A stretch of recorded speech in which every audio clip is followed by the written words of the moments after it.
Buenos días, asesor Alfredo. Yo soy Javier Salazar. Me da un gusto que nos podamos conocer ahora por este medio. Aquí en la imagen le dejo mis datos de identificación y con esto doy por inicio al reto. El caso que se nos pide analizar es el siguiente. Considero que no es necesario dar lectura al mismo, pero si alguien desea enterarse de lo que estamos hablando, puede dar pausa al video. Cuestión 1. ¿Qué tipo de contrato mercantil celebraron las partes? Sin duda estamos hablando de un contrato de compraventa internacional, que de acuerdo al Departamento de Derecho Internacional se define como el acuerdo en que ambas partes están domiciliadas en dos países distintos y se obligan al intercambio de mercancía a cambio del pago de la misma. Como vemos, esta definición se adecua al caso que estamos analizando, pues las partes están domiciliadas en dos países distintos, una en Nueva Zelanda y una en España, además de que el objeto del contrato es la compraventa de mercancía. Por tanto, es válido afirmar que nos referimos a un contrato de compraventa internacional. Por cuestión, el contrato se puede considerar de carácter internacional. ¿Por qué? Sí, es de carácter internacional. Esto porque, de acuerdo a la DEA, se entiende que un contrato es internacional si las partes del mismo tienen su residencia habitual o su establecimiento en estados parte diferente. Entonces, por el simple hecho de que las partes tienen su establecimiento en países diferentes, podemos confirmar de que se habla de un contrato internacional, además de que esos establecimientos tienen su cuerpo normativo propio.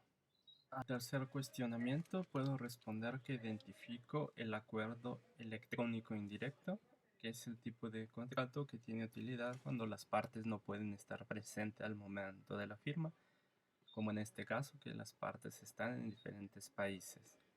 Además, cabe destacar que el proceso para adquirir la mercancía y para realizar los pagos se hacen en línea y por obvias razones se tiene que ceder la mercancía de forma física.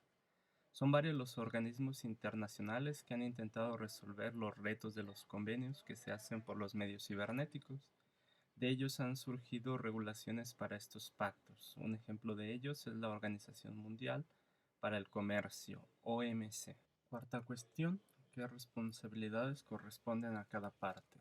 De acuerdo a la Convención de las Naciones Unidas acerca de los contratos de compraventa internacionales de mercadería, señala que las obligaciones de las partes son el artículo 30 sobre las obligaciones del vendedor. Dice que el vendedor está obligado a entregar la mercancía, esto de forma como se acordó, por ejemplo en calidad y cantidad. Además debe transmitir la propiedad, es el modo, el tiempo y el lugar que se determinaron en el acuerdo. Y también entregar documentos relacionados con la mercancía. La convención no determina cuáles son estos documentos, pero las partes deben de ponerse de acuerdo para determinar cuáles son. Ya el artículo 52 de esta convención nos dice cuáles son las obligaciones del comprador, que es el pago de la mercancía. El pago debe ser determinado, además condicionado a un tiempo y un lugar. El comprador también debe recibir la mercancía, o sea, realizar actos para que el vendedor pueda entregárselos. Por último, examinar la mercancía, esto para verificar si llega de acuerdo a lo pactado y en caso de que no, poder ejercer acciones de inconformidad. Cuestión. Las partes no señalaron legislación alguna, entonces, ¿cuál debe aplicarse? En los contratos internacionales existe la autonomía de la voluntad. Esto significa que las partes pueden determinar el contenido del contrato y además qué ley lo regirá. Lo ideal hubiese sido que el hospital y el laboratorio determinaran la ley que lo regiría, pero al no hacerlo se puede aplicar la Convención de Viena de 1980. Es un convenio pactado por 75 países y del cual Nueva Zelanda y España pertenecen. También se pueden aplicar los principios de los contratos comerciales internacionales. Aquí solo señalar que existen más legislaciones que pueden ser aplicadas para este caso. 6. Considerando que la recepción de la mercancía no fue acorde a lo que se pactó, ¿qué opciones tiene el hospital? Bueno, las opciones van a depender de las intenciones que el hospital tenga. Por ejemplo, si quiere continuar con el convenio, puede pedir que le cambien la mercancía dañada por mercancía en buen estado, en su defecto que le reparen esta mercancía que llegó dañada. También puede pedirle al laboratorio que le hagan un descuento del valor que pagó. Ya si la intención del hospital es dar por finalizado el convenio, tiene la opción de exigir que el contrato quede sin efectos. Inclusive puede pedirle una indemnización al laboratorio. ¿Procede la cancelación del contrato? Sí.